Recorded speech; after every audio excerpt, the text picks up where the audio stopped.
Marc Marquez won the sprint. He crashed, picked his bike up, cut across the grass, broke every expectation about how you recover from a mid-race fall and won. His home crowd lost their minds. The narrative wrote itself. The champion is back, the shoulder is right, Jerez is his, and then Sunday came. Dry conditions, clean track, no rain, no chaos, no loopholes. And the fastest Marquez at Jerez this weekend won the Grand Prix. It just wasn't the one everyone had been watching.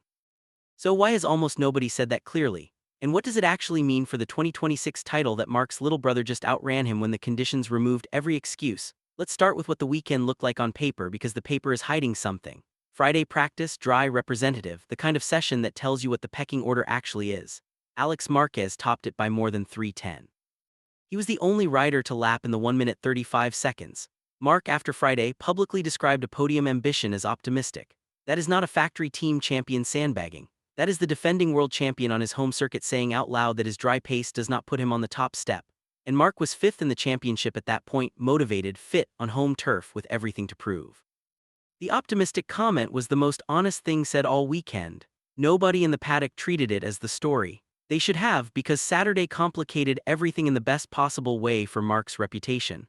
Wet qualifying, pole position, and then the sprint. 12 laps that descended into the most chaotic flag-to-flag race Jerez has seen in years. Alex passed Marc for the lead with 6 laps to go, reeling him in over the previous 3, getting alongside and through at turn 9 as the rain began to fall harder. Marc crashed moments later at turn 13. And then this is the part that made it a legend rather than a footnote. Marquez picked his bike up, waited for the pack to pass, cut perpendicular across the track, rode across a strip of grass, and made it into the pit lane to swap bikes. From the crash to the completed bike change took around 41 seconds. What followed was a charge from the back on wet tires, a pass on Bagnaia for the lead, and a win by 3 seconds. Johan Zarco, who finished 8th, went straight on Canal Plus afterward and said what a lot of people were thinking. For me, he shouldn't win the race, because when he crashes at the last corner, it already means he had decided not to come into the pits. The stewards investigated and found no violation.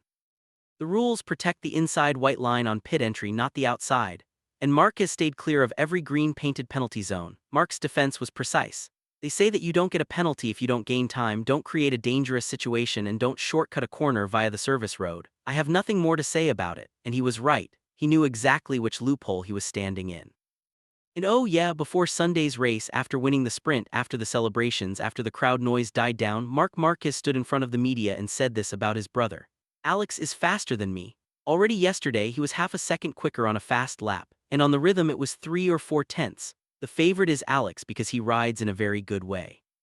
The defending world champion, fresh off a sprint win, publicly handing the favorite tag to his younger brother before a Grand Prix. That line got some coverage, not enough because it was not modesty. It was an accurate technical assessment from a rider who had just spent the entire weekend watching someone on an identical machine go faster than him in the dry.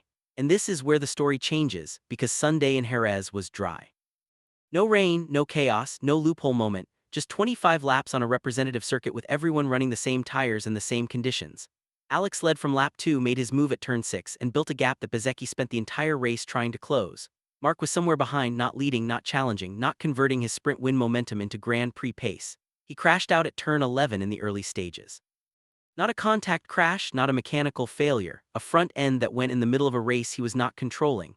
Bezzecchi finished second, Di Gianantonio third. The sprint winner did not see the finish line on Sunday, and the rider who shouldn't have won on Saturday wasn't even close to the podium when the conditions were clean. Let's be honest about what the data says across the whole weekend. In every dry session, Friday practice, the dry sections of the sprint, Sunday's race, Alex Marquez was the faster of the two brothers.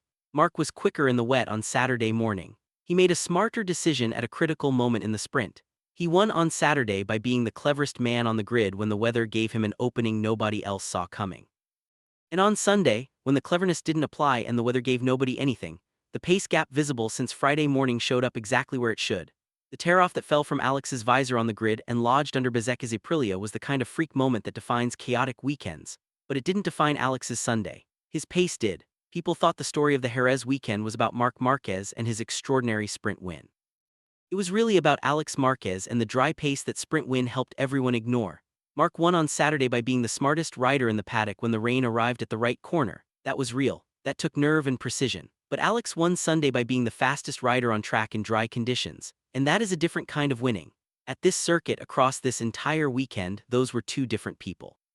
And the gap between them in the dry was not small, not marginal, not explained by setup or strategy.